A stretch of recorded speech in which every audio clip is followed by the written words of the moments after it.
Alright, if we're ready to start, I think what we're going to do today is go through a quick overview, kind of a high-level view of OpenRoads Designer. We're going to bring in a 10.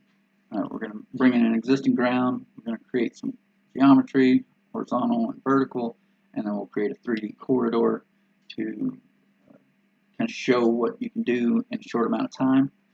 To start off, anytime you're using OpenRoads, you want to make sure you're using the correct workspace, workset.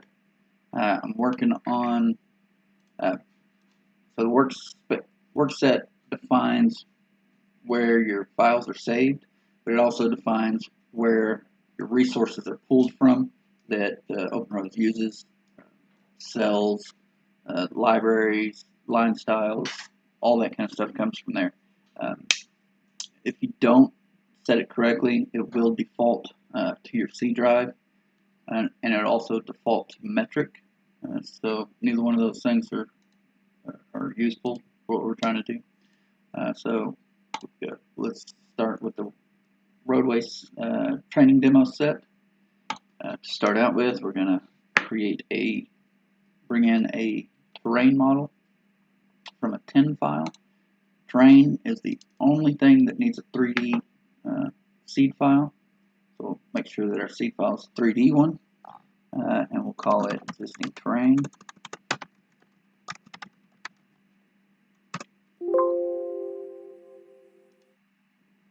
So, now that that's over with, and we've got our file loaded up, I want to point out that OpenRoads uses the tab system, same way that Microsoft has gone to. So all of our useful tools are grouped together in each tab. So we're going to start with terrain and go to terrain tab, and that brings in our useful tools for creating a terrain. It's not the only tools, but it is deemed the most useful ones. There's 12 different ways to do everything in OpenRoads. So to get started, we're going to bring it in from a file, do a 10 file, brings up this dialog box. The only thing we need to choose here is how we're going to bring it in. It's going to be an existing terrain, and we want to bring in, let's say, triangles. Import, close this box, and then we have our triangles. But I did say that this was going to be a 3D file, so this is the 2D view currently. Right click, go to view control, go to view, and see our 3D model here for the existing 10. But this may be a little bit too busy for what we're doing. So we can select it and go to the properties box. Properties box for every element in OpenRoads. It can be extremely useful. It allows you to change different features. And so we've got feature definition. It's existing triangles. Let's change it to boundary to so all it will show is the boundary. That makes it a little bit easier to see in upcoming uses. But that's it. That's creating a terrain from file. So now we need to create some geometry. So we'll create a new file, change it to the 2D file. We'll call it geometry.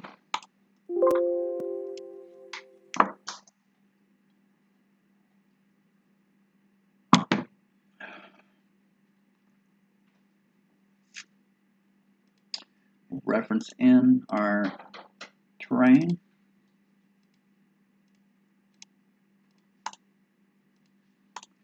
And there's our terrain. Go to 3D view. Okay, so you'll notice that you might notice that this is still a 2D view. It's not 3D yet because this has not been set active, that we have no active 3D model in our file. So we have to set this as active. Set active. View control again, and now we have a 3D model. We can move around as we wish. But for this project, let's turn on the brake lines and see what we've got going on here. To do that, we can override our symbols and turn on brake lines. And we can see that we've got a diamond interchange here. We're not going to do much with that, but let's say we wanted to add a side street that runs back here to maybe access a big box store of some sort.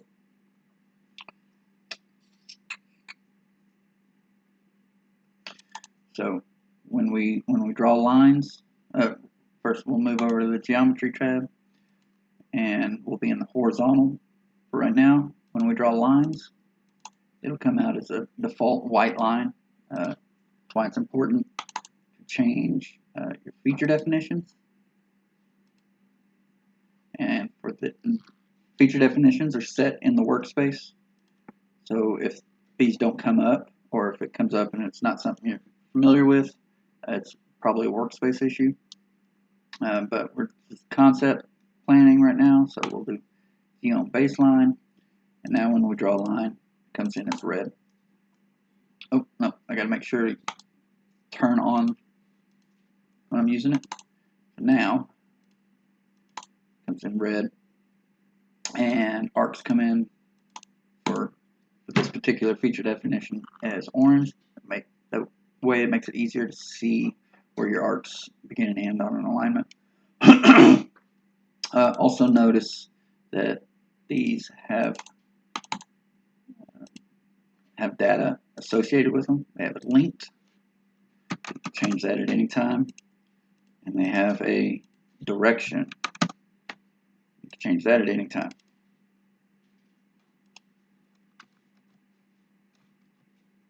And each feature has its own set of points. So you can change things as needed. But for now, let's go ahead and draw our tie-in lines. We're going to call this the edge of pavement. And just draw this line here. And then we'll draw a tie-in here. Arc. So we'll do arc between points. Placement method will be start and pass through. So we have this dialog box here, but we also have this prompt that follows our mouse around. It's the same thing. It says the enter placement method.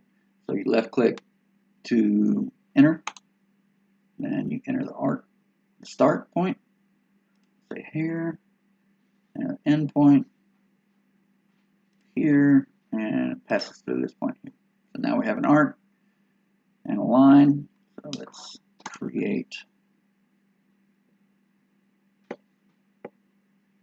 some lines from these. Do a line from an element.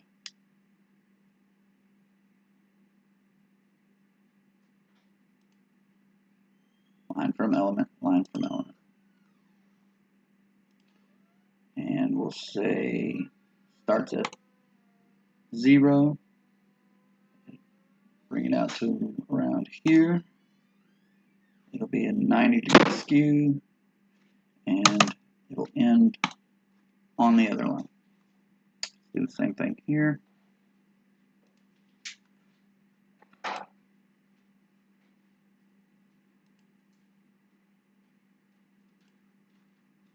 $90 and 0. Now we'll do a rough outline of this. Go from here, here, there, say there, and connect it with arcs. We're going to say that this is just like an industrial complex. So it's got a 15 mile an hour design speed, arc between elements, simple arc. For 15 mile an hour, the minimum radius is 49, but we used 50 in this case. Place that there and ask if we want to trim the other elements, both. Do the same thing here, both. Same thing here.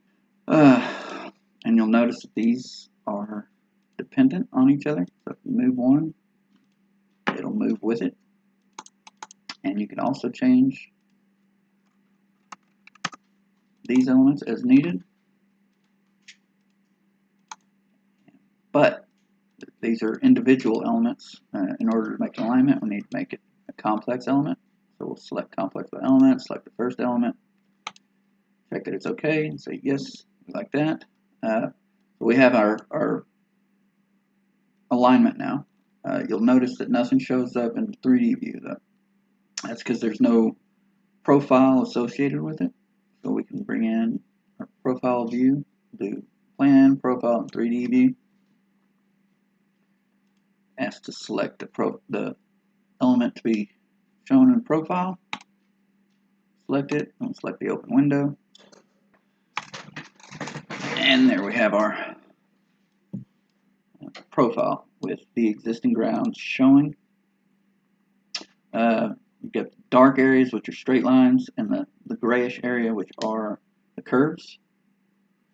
So we'll create the profile. We'll go over the vertical tools, and we will do a quick one. We'll do profile complex by PI. We'll tie in the beginning. Go to try and match existing as well as we can.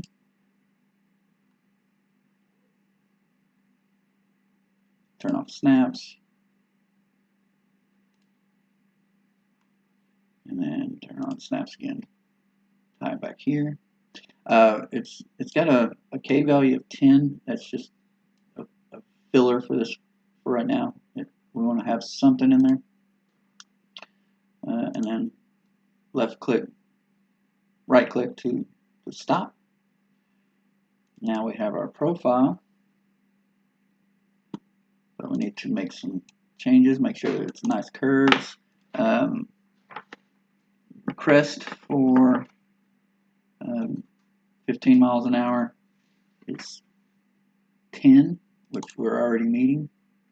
But we're not meeting this 3 times design speed, which would be 45. We'll round that up to a nice 60. And see what our station came out at. And we'll change our station to 200. And same thing here. Our sag has to be at least 12. If it's not, no, sorry, our sag needs to be at least 3, which it is, but it's not meeting 3 times design speed, which would be 45. We'll make that a nice even 60. And we'll change this to 7 plus 0, 0. You can do each one individually. You have control over where they go. But if you want to get a list view of it, you can do a table editor and select the item. This is a good way to make sure that all your curve links are a good solid number, all your stations are a good even number, and that you have minimum and maximum, or you have minimum slopes. We do in this case, so no other changes are really needed. But you'll still notice that nothing's showing up in the 3D view. That's because, like the terrain model, we have to set it active. So select it, hover over it, and set its active profile, and it pops into our view. So we've got an alignment, we got a profile. Now we need to create the corridor. We'll go to Corridor tab. So with Corridor, it creates an area for the 3D element to be created. The templates are actually creating the 3D elements, but it has to be done inside of a corridor. So, and you can have multiple templates, and in fact, you most likely will have multiple templates inside of a corridor. That's for when your template changes. Think of templates as typical sections along a roadway, and the corridor is the roadway, the whole thing. One thing with templates, haven't quite figured out why it does this, but it defaults to the C drive, which we don't want to do, especially if we're creating our own templates, which we will do. We're not going to go through that today, but we definitely have to, because these are nice templates, but they're not near flexible enough to do everything that we need, such as add walls, and we can create our own custom ones. So we'll go to Open, we'll go to Standards, Template Library, and Imperial. So these are all the templates that we have. These are the default ones that come from OpenRoads. But say if we wanted a rural, concrete, undivided 2-lane road, we could have that. This is the template that it would use. So templates are created by adding components together. So if we wanted to change a component, say we wanted to add a raised median.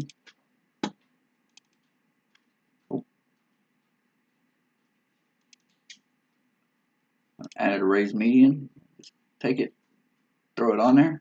We'd have to work with it a little bit, but that's how you create your own custom ones. We don't need to do that now, though. So we'll create our corridor. It says locate the baseline. We'll select our baseline. Locate profile, reset for active profile. Reset is a right-click button. Yep. We'll call this Clay Street. And we have our corridor. Then it asks for our template. So select our template, and we're going to go with we'll do a rural, concrete, undivided 2-lane. Okay. Accept. We'll start from here. We don't want to go all the way to the beginning because we need room for radius of returns. And we'll go to here. And it asks for the template drop. 25 is fine, especially for planning stage. So what happens? The drop interval is how often it'll drop the template along the baseline to create the 3D corridor. The smaller the number, the higher the resolution, but it also takes quite a bit longer.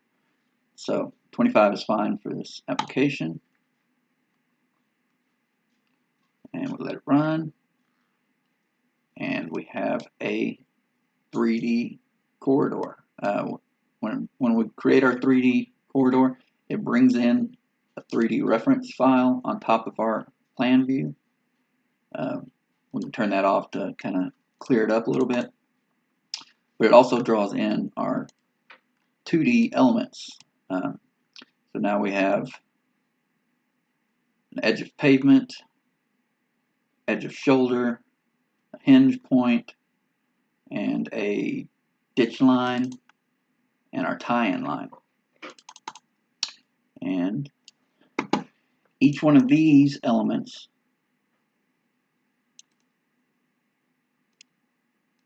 has its own profile that you can view.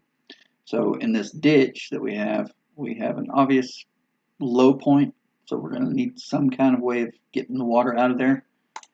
That's good to know for refining the design. And we can see our 3D design here. We'll rotate it around, look at it a little closer. If you want to look at the section view, we'll go here. And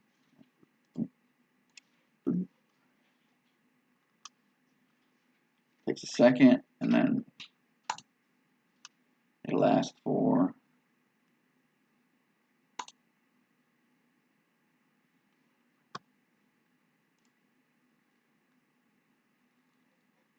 create a dynamic view. Okay, you select corridor and the view that you want to see. That way you can cycle through sections. You're going to do it quicker if you have a specific spot you want to go to. Click on it and you can drag it to right there. Or you can type in the station number if you know that. 6 plus 40, enter, and it'll go to that station. But the best thing about this is, let's say the owner of the facility has decided to change the design, that 15 miles an hour is no longer acceptable, and we have to have at least, let's say, a 25 mile an hour design. That changes our radiuses, so we have to go back to our alignment, change our 50-foot radius to a 200.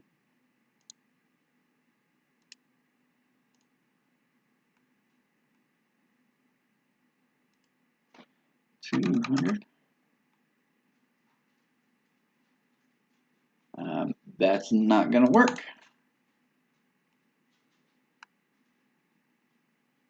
So instead of 200, let's make some changes. Saying that this point is locked, or we can change the skew. We'll change it to 70. See if that helps. Change this to 200.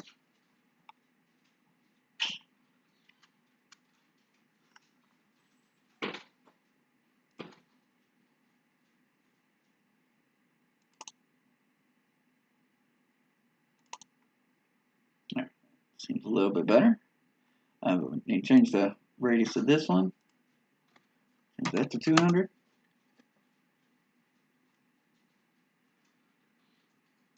Didn't change it. I think it changed it to 20. Yeah. 200.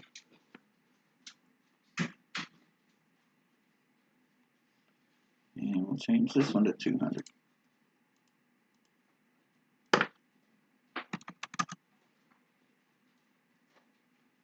But notice that it's changing dynamically. It's changing in 3D view. It's also changing the section view. But when you change an alignment, you also need to make sure that the stations will change. So you need to make sure that those are still good stations, and that the K values are big enough for 25 miles an hour. Crest is 26, so we're meeting that, but we're not meeting 3 times design speed. So we'll bump that up to 80. And do the same thing with the sag. Change the station to 6 plus 60. And change this to 80.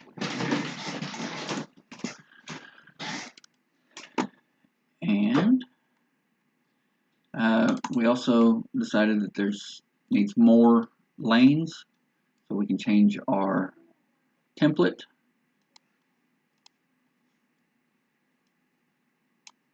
In the profiles box. Instead of a rural, we're going to go to urban. a concrete curb and divided. So now we've got a 4-lane road with a median and no ditch. So we need to run through, make sure that we're not too high in some places,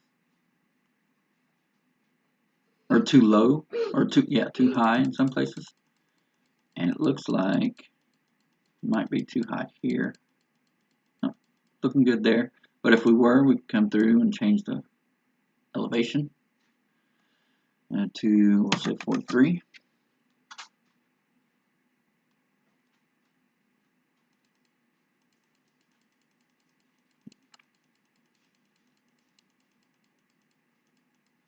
Looking better there.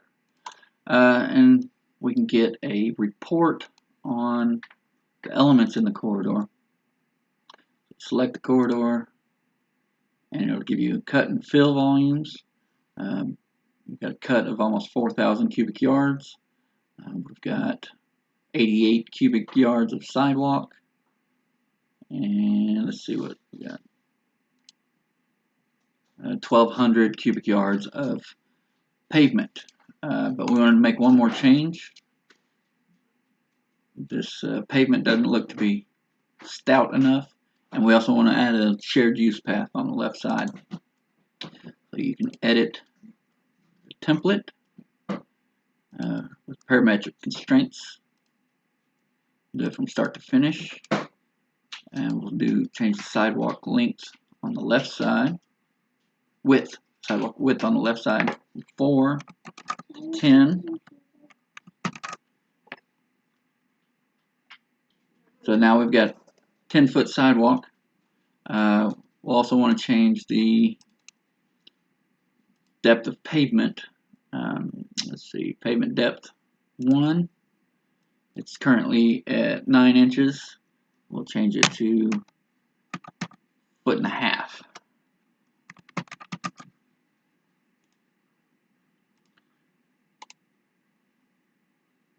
So that changes templates. It also updates our corridors, or our reports. Our cut volumes increased. Our sidewalk went from 88 to 155, and our pavement went from 1,200 to 2,400, which is significant.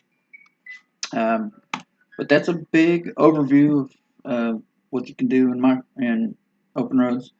You can bring in 10 elements. You can bring in, you can create your own alignments, profiles. You can create 10, and you create reports to make decisions for further down the road or refining your design.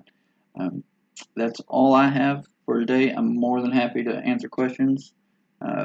If you have any, I'll do the best I can to answer them. But as far as the presentation, that's it. Thanks.